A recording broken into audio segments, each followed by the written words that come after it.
Bienvenue à toutes et à tous, c'est un plaisir de vous retrouver une nouvelle fois. Et aujourd'hui, on va faire en sorte que vous vous sentiez mieux au travail avec deux thématiques et surtout avec deux invités, deux femmes d'exception. D'abord, on va parler de bienveillance et de complaisance au travail. Et puis, dans un petit moment, on va discuter justement quand ça va mal, quand on ne se sent pas bien au travail, comment recadrer la collaboration. Ça sera avec Madame Zakia Slaoui. Je vous en dis un peu plus dans un petit moment. En tout cas, pour l'heure, je vous retrouve Imen Jbilo. Merci infiniment d'être là. C'est un plaisir de vous avoir. Vous êtes fondatrice, directrice générale chez Cabinet Intrinsèque. Bienveillance et complaisance, quelle différence? C'est avec vous tout de suite.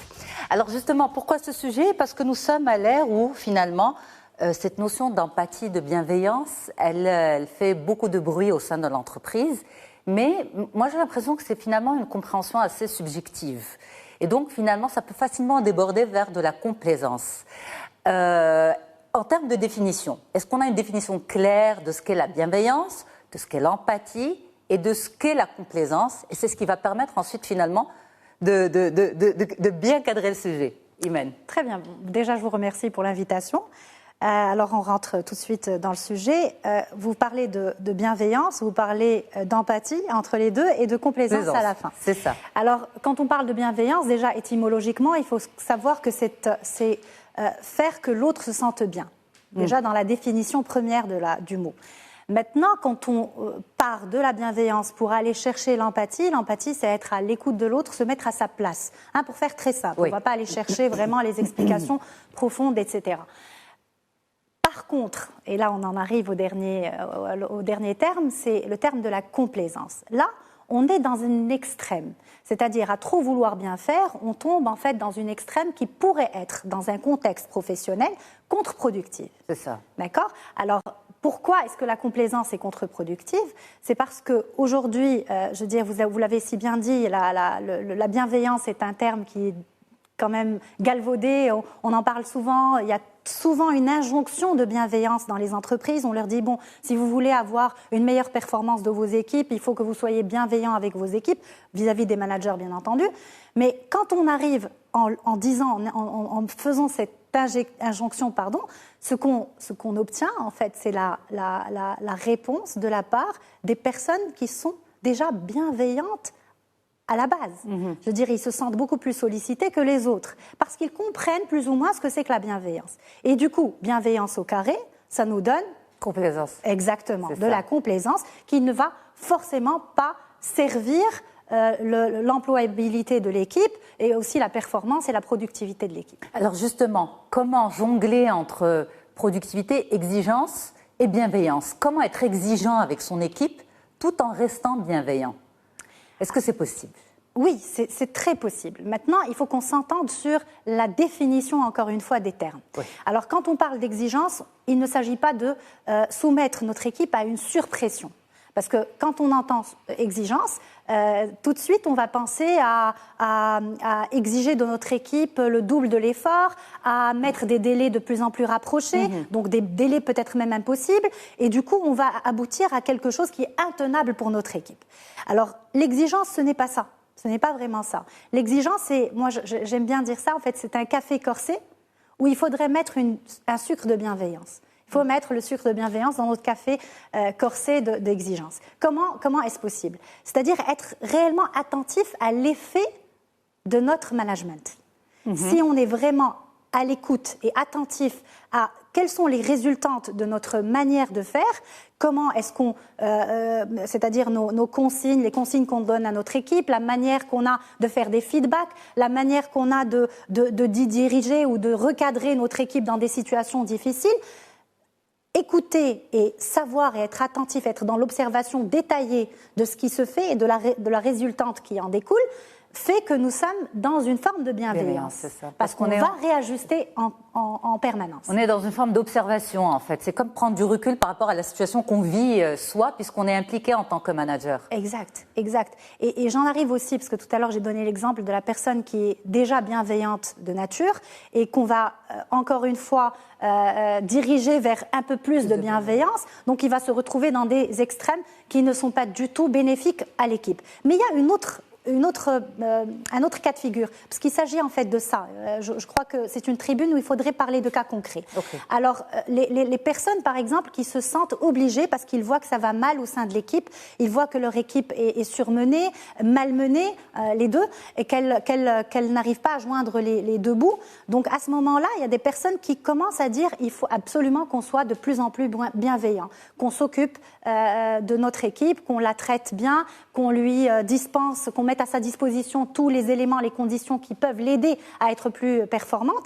Et là, qu'est-ce qu'on a ? On a des managers, des middle managers généralement, qui vont absorber en fait tout le stress parce que eux-mêmes ils subissent en fait une exigence de la part de leur hiérarchie et du coup ils vont arriver à un moment où ils vont devoir absorber tout le stress pour ne pas contaminer leur équipe. Alors, ils font cela, ils essayent de mettre une bonne ambiance au sein de leur équipe, donc ils font un effort supplémentaire, quitte à aller absorber aussi la charge de travail, donc aller faire le travail à la place des autres. Pour libérer les autres. Et du coup, qu'est-ce qui se passe ? Bon, on va mener ce middle manager à une situation peut-être même de burn-out.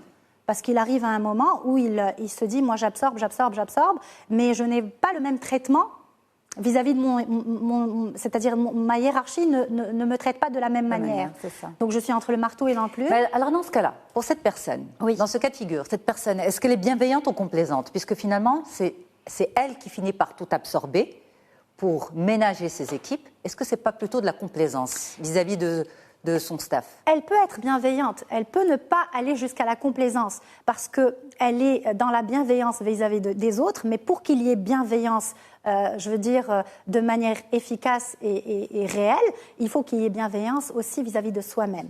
Tout à fait. D'accord ? Donc, on n'est pas dans la complaisance parce qu'il ne s'agit pas de mentir à ses collaborateurs, de laisser passer des erreurs, de ne pas appeler les choses par leur nom. Non, il ne s'agit pas du tout de ça. Il s'agit de mettre une ambiance en place qui soit bénéfique à la productivité de l'équipe. Mais par ailleurs, est-ce qu'on est aussi bienveillant par rapport à soi? Vous savez, l'image qu'on donne tout le temps du gilet de sauvetage ou du masque dans l'avion, il faut d'abord commencer par soi et après voir autour de soi. Si on n'est pas bienveillant vis-à-vis de soi, on ne peut pas l'être vis-à-vis des autres. Tout à fait. Et ça ne pourra jamais porter ses fruits, comme on dit. C'est ça, absolument. D'où l'importance, finalement, en tant que manager, pour ceux qui vivent cette situation, être bienveillant avec les autres. Si c'est à ses dépens, qu'est-ce que vous préconisez à ce moment-là ? Une discussion honnête avec ses équipes ? Voilà, j'ai besoin d'un peu plus d'aide. Vous allez devoir... Je comprends que vous soyez déjà à votre charge maximale professionnelle, mais j'ai besoin de plus d'aide. Est-ce qu'il faut le dire dans ces termes ? Alors, il faut peut-être pas être dans la victimisation, parce que ça ne sert à rien, on plombe l'ambiance et du coup, même on arrive in fine à encore plus de pression vis-à-vis des collaborateurs, où on les met dans une situation où ils vont peut-être avoir à supporter des stress qu'ils ne sont pas appelés à supporter. Donc, on va mettre sur leurs épaules des choses qui ne leur appartiennent pas. Alors, ce qu'il faudrait peut-être faire, c'est d'être fidèle à notre façon de faire. Alors, je vais encore une fois citer un exemple. Vous avez des managers qui sont, c'est-à-dire qualifiés de fermeté, même qui sont un peu sévères. Dans les équipes, on dit oui, mais lui, il est sévère. Et quand on va plus en profondeur dans l'échange avec les collaborateurs, ils seront en train de dire oui, mais vous savez, on travaille très bien, on a atteint nos objectifs rapidement cette année, on a même dépassé nos objectifs, on a été bon. Moi, ça m'a permis de voir que j'étais déjà d'avoir une reconnaissance interne, je me vois plus légitime, plus compétent, etc. Alors, quand on est dans cette situation, je veux dire, cette personne qui est ferme, sévère, entre guillemets, cette personne, quand on va lui parler de bienveillance, ça va sonner faux à ses oreilles. Il va dire, mais moi, je suis tenue de faire des livrables, de respecter les délais, de tenir un objectif, etc. Je ne peux pas être bienveillante, ça ne peut que nuire à ma productivité, à ma performance. Donc, je vais suivre ce que j'ai toujours su faire. Alors, ce que je dis, moi, par rapport à ces gens, quand on subit en fait cette pression en tant que middle manager et qu'on doit quelque part exiger des choses de la part de nos collaborateurs, il faut pouvoir être clair sur les objectifs. Être clair sur les objectifs, c'est dire à la personne, voilà ce qu'on attend de toi. Maintenant, on va tout faire. C'est-à-dire, de quoi aurais-tu besoin ? C'est le discours aussi. En fait, la bienveillance est dans le discours, dans la manière de transmettre l'information. La sévérité peut être là en termes d'attente, d'expectation, mais la forme, elle peut être bienveillante. Oui, elle peut être bienveillante pour ne pas perdre le sens du travail. Tout à fait. Parce que quand on est trop bienveillant ou complaisant, comme pour utiliser le terme qu'on a utilisé au départ, quand on est complaisant, on peut jouer ou risquer de perdre le sens du travail. C'est ça. Donc ces personnes, il faudrait absolument, enfin ces managers, il faudrait qu'ils soient dans l'écoute de l'élément valorisé chez le collaborateur. Parce que moi, je peux être bienveillant en offrant, par exemple, des fauteuils confortables, plus de luminosité dans les espaces, peut-être un petit bar à disposition pour se ravitailler de temps en temps. Mais peut-être que tout cela n'est pas valorisé par mon équipe. Elle cherche autre chose. Elle a plus besoin peut-être d'outils de travail plus performants qui lui permettent d'avoir une possibilité de faire ce qu'elle a à faire dans de meilleures conditions, plus qu'autre chose. Pardon, mais peut-être en une minute. Alors, au nom de la bienveillance, parfois, on n'arrive pas à pousser ses collaborateurs à s'améliorer. Parce que certains collaborateurs, justement, prônent l'importance d'aller à leur propre rythme. Oui, alors, il y a des personnes qui ne savent avancer qu'à leur propre rythme de croisière. Est-ce qu'il faut respecter ce rythme de croisière? Alors, il faut être, je veux dire, à l'affût de la balance et voir est-ce que réellement ça peut servir je veux dire, à l'intérêt de l'entreprise, de l'entité dans sa globalité, du service aussi dans lequel se tient ou de la direction dans lequel est cette personne. Maintenant, c'est un dosage. Je veux dire, on ne peut pas laisser une personne qui, je veux dire, a sa propre vision du monde, c'est-à-dire exiger de toute l'entité de suivre sa vitesse de croisière. C'est pas possible. On a des délais à respecter, on a des exigences beaucoup plus élevées que celles que nous appliquons au niveau de ce collaborateur, et on doit absolument concocter cette recette qui prend en considération les bienveillance, rendement, toutes ces choses-là, absolument. Voilà. Image Bilot, merci infiniment d'avoir été là. C'est un plaisir d'échanger avec vous. Et justement, dans un petit moment, eh bien, on va parler de comment recadrer la collaboration avec son N+1, parce que c'est aussi un droit lorsqu'on n'est pas satisfait. Donc, on continue sur Média TV. À très vite, Imen. Merci beaucoup. À très, très vite. Merci beaucoup.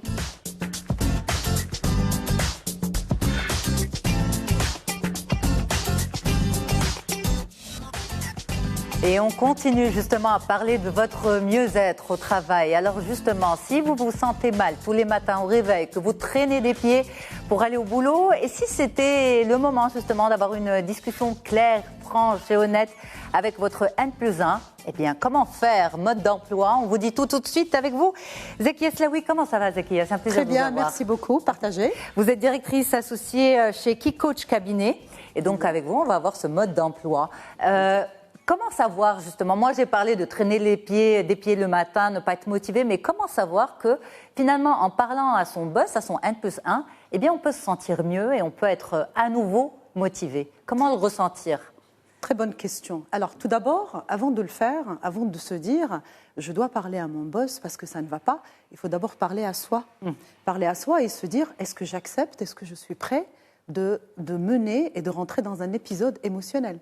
Parce qu'une confrontation avec un boss, c'est comme un épisode émotionnel, avec un déroulement, une fin, une conclusion, etc. Okay. Alors un épisode émotionnel dans la mesure où, en parlant ou en ayant cette confrontation avec le boss, je dois jouer un rôle d'un acteur, et un acteur qui ne doit pas s'attendre à être écouté forcément, respecté, donc admiré, mais plutôt et jouer un rôle d'un acteur de changement. Parce que son rôle doit être donc d'inspirer donc le boss pour que ce boss-là ait de nouvelles pensées, de nouvelles façons de faire, et surtout d'ancrer en lui, d'essayer d'ancrer en lui et de repenser un nouveau mode de collaboration. C'est compliqué quand même. Finalement, j'ai l'impression que la charge est double, parce que vous dites il ne faut pas s'attendre à être écouté dès le départ, il ne faut pas s'attendre à être à ce que le N+1 accepte d'emblée le discours. Il faut se mettre dans la peau d'un acteur, il faut jouer un rôle. Exactement. Alors que finalement, quand on va mal, quand on a envie de parler, on va déjà mal émotionnellement. C'est-à-dire que j'ai l'impression que la personne a juste envie d'en parler, d'être libérée. Mais c'est pas évident, non? Alors, c'est évident dans la mesure où... Il faut une grosse force intérieure. Alors, il faut le faire spontanément. Okay. Non, il faut le faire spontanément. Spontanément, mais changer la donne. C'est-à-dire, au moment de la rencontre et de la confrontation, ne pas se focaliser sur soi et parler de soi et de parler du malaise dans un premier temps, mais plutôt se focaliser sur l'autre. Et voir aussi dans quelle mesure on peut repenser le mode de collaboration et trouver un intérêt commun. À partir du moment où on commence à parler de l'intérêt aussi du boss et de l'entreprise de façon générale, l'écoute, il se développe et la fluidité s'installe au fur et à mesure. Et comme j'ai dit donc à l'instant, il faut partir avec un objectif qui est focalisé sur l'autre, sur le boss et l'intérêt général, et pas sur le fait que je dois me marketer davantage et dire voilà, je viens et je parle de moi, je parle de voilà, je suis très utile, voilà, vous risquez de me perdre, etc. Donc quand on est dans c'est négatif comme discours, ça marche pas. C'est négatif comme discours, c'est négatif quand on se focalise sur soi, justement, quand on se dit ben voilà, je vais faire du marketing personnel, je vais lui rappeler que j'ai réalisé des objectifs, j'ai excellé, etc. Ben, l'écoute ne sera pas vraiment forcément au rendez-vous. Alors que par contre, si on se focalise donc sur les deux, sur le mode de collaboration, là, le résultat, il est complètement Mais dans ce cas-là, différent. ça veut dire quoi? Ça veut dire qu'il faut proposer encore plus à l'entreprise. Il faut que l'entreprise comprenne qu'elle a encore plus de gains. Pas de perte, pas de perte, mais plutôt de gains. C'est-à-dire, comme vous dites, ne pas dire voilà, vous risquez de me perdre, etc. Mais dire voilà ce que vous pouvez gagner encore plus avec moi. Exactement, un manque à gagner. Voilà, un manque à gagner. C'est-à-dire, on se voit, on repense le mode de collaboration. Je ne suis pas là pour blâmer qui que ce soit, mais je suis là pour repenser le mode de collaboration qui peut apporter une synergie meilleure. Okay. Voilà, c'est dans ce sens-là. Et quand on parle de manque à gagner, là, il y a différentes techniques qui doivent s'inscrire dans ce que j'appelle, moi, l'élégance relationnelle. Okay. Parce que dès qu'on parle de ce qui va et ce qui ne va pas, il faut utiliser des techniques qui s'inscrivent dans l'élégance relationnelle. Alors, je ne veux pas brûler les étapes justement pour parler de ça, mais ce que je comprends, c'est qu'on ne peut pas improviser une discussion. Puisque finalement, il faut se mettre à la place de l'autre, il faut avoir pensé les arguments utiles pour le patron, pour la patronne, pour l'entreprise. Il faut avoir préparé son discours. Il faut l'avoir presque visualisé, en fait. Il faut le répéter. Il faut pas arriver à improviser. Oui, exactement. Il ne faut pas arriver à improviser. Pourquoi? Parce que quand on est spontané dans ce type d'échange ou de confrontation, on reste dans la zone de confort. Et dans l'émotionnel, je pense. Et dans l'émotionnel et dans la zone de confort. Parce qu'on est trop simple, on vient, on improvise. Alors si on est dans la zone de confort, même notre interlocuteur, il restera dans sa zone de confort. Donc il n'y aura pas de changement. Donc l'objectif ne sera pas atteint. Donc il faut sortir de cette zone de confort, il faut préparer. Comme ça, donc même l'interlocuteur, le boss, on aura une réaction qui est différente. Parce que si on reste prévisible et voilà, enfin, je veux dire, le résultat restera le même. Zakia, mais comment sortir soi et sortir l'autre surtout de sa zone de confort sans le brusquer? Parce que justement, beaucoup choisissent la méthode de c'est soit ça s'arrange, pour faire presque vulgaire et excusez-moi le terme, soit ça s'arrange, soit je pars. Oui. Et vous dites ça, c'est pas la bonne méthode à utiliser. Mais alors, comment sortir l'autre de sa zone de confort sans sortir ces mots-là? Alors, il y a plusieurs techniques. Je dirais, par exemple, la première technique, c'est la technique de la réciprocité. Ça veut dire quoi concrètement? La réciprocité, c'est commencer par le positif et commencer par valoriser, parce que ce boss-là, il a fait des choses qui sont bonnes et des choses qui ne sont pas bonnes. On va commencer par le valoriser, comme ça, il se sent redevable aussi, dans le cadre de l'échange, de sortir aussi des choses dont il est satisfait. Voilà, et donc le positif, il attire le positif, etc. Voilà, donc là, on régule donc, les émotions dans ce sens-là. Il y a d'autres techniques, je dirais... Donc ça, c'est la porte d'entrée. La porte d'entrée. Ça, c'est la première couche. Alors, c'est la première couche.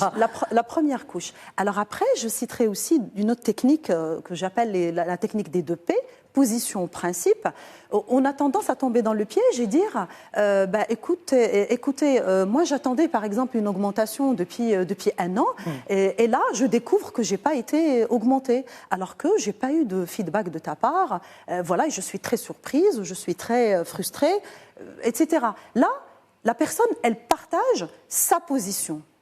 Au moment du partage de la position, le boss, il a suffisamment de temps pour contrer sa position et argumenter, etc., etc. Alors que si on le fait autrement, partir du principe et après aller vers la position. Alors si on part par exemple du principe, là il va parler de manière générale, dans l'absolu, des bienfaits de la culture du feedback. Que voilà, selon le principe qui est celui d'instaurer une culture de feedback, il aurait été souhaitable pour toi et pour moi que nous partagions davantage que nous échangeons autour des axes d'amélioration, etc. et pas découvrir vers la fin. Là, ils partagent donc un principe qui est général et là, donc le boss, il a le temps d'écouter les arguments et de voir où est-ce qu'il veut arriver. Et ça, c'est une démarche qui s'inscrit dans le... C'est pour ça que j'ai parlé d'un épisode émotionnel dans lequel il y a plusieurs états de conscience qui s'installent et il y a un processus pour l'influencer, le persuader et puis décider d'un nouveau mode de fonctionnement. Donc là, parler du principe général. Et ensuite, la cerise sur le gâteau. Voilà, hop. Voilà, voilà. C'est ça. Exact. Alors, après ça, qu'est-ce qu'on peut avoir aussi ? C'est génial comme méthode. En fait, les gens sont souvent dans l'émotionnel. Alors, ils sont dans l'émotionnel et ils sont focalisés sur leur mal-être. C'est ça. Et en général, c'est ça. Et ça, mais parce que c'est le mal-être qui fait parler. Désolée de vous avoir interrompu. Oui, non, mais je vous en prie, c'est le mal-être qui fait parler. Au contraire, il faut le lâcher. Mais il faut savoir à quel moment le lâcher. Il faut le lâcher. Il faut garder une certaine spontanéité, mais il faut rester dans la structure aussi et dans la bienveillance. Et voilà, c'est pour ça que j'ai parlé de l'élégance relationnelle avec l'autre. On est dans le respect, on est dans l'écoute, mais on est aussi dans l'intérêt des deux personnes. Voilà. Et c'est comme ça que ça peut fonctionner. Alors, je parlerai aussi d'une autre technique d'analyse transactionnelle. Bon, c'est un peu technique, mais je vais je sais qu'avec vous, on va simplifier. On va simplifier, voilà. Donc, quand une personne parle à l'autre, il y a une partie de soi qui parle, qui est, surtout au moment du stress ou de fortes émotions, qui sortent. Soit on a une dominance d'adulte ou enfant ou parent, dans chacune des deux personnes. Okay. De chaque personne, pardon. De chaque personne, ouais. Donc quand on se parle, et surtout au moment de la confrontation, il y a la partie dominante qui sort. Par exemple, si par exemple le boss, il a une partie, je veux dire, enfant, et il est comme ça de nature. Donc c'est la partie enfant qui va être, il va être un peu vexé, il va être dans l'ego, il va être, voilà, non, il faut pas me parler comme ça, non, voilà. Et si par exemple le N-1, il a une partie, je dirais, parent qui est dominante parce qu'il a vécu une enfance dans laquelle où il a perdu son père jeune, où il a été confronté à des responsabilités très jeunes, il y a la partie parent.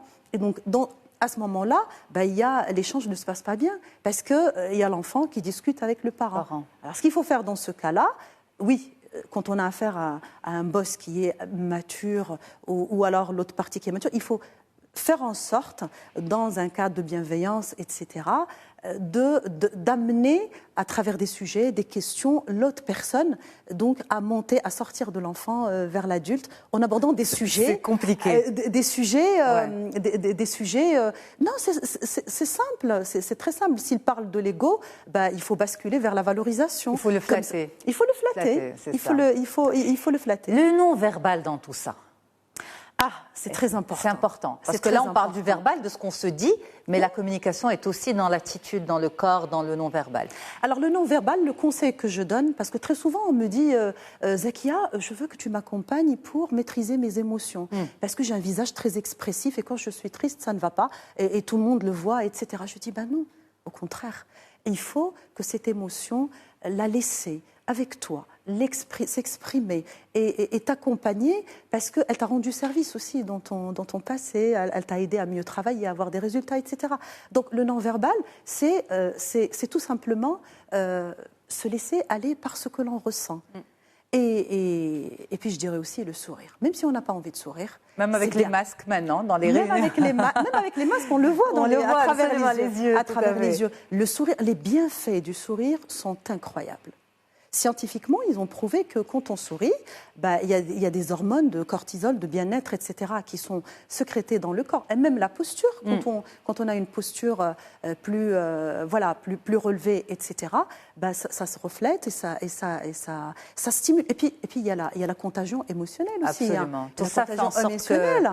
Je souris, l'autre il le ressent, il est obligé de te rendre le sourire. Et on va le donner à nos téléspectateurs justement. Merci infiniment, Zekia Slaoui, directrice associée chez Coach Cabinet. C'était un plaisir pour moi d'être avec vous. Partagez toujours. Et on espère que vous vous sentez mieux au boulot après ces deux émissions, ces deux interviews. Au plaisir de vous retrouver très très vite sur Média TV, sur Média Radio pour femmes d'aujourd'hui à tout moment, sur mediatv.com et sur Média Podcast. Au revoir.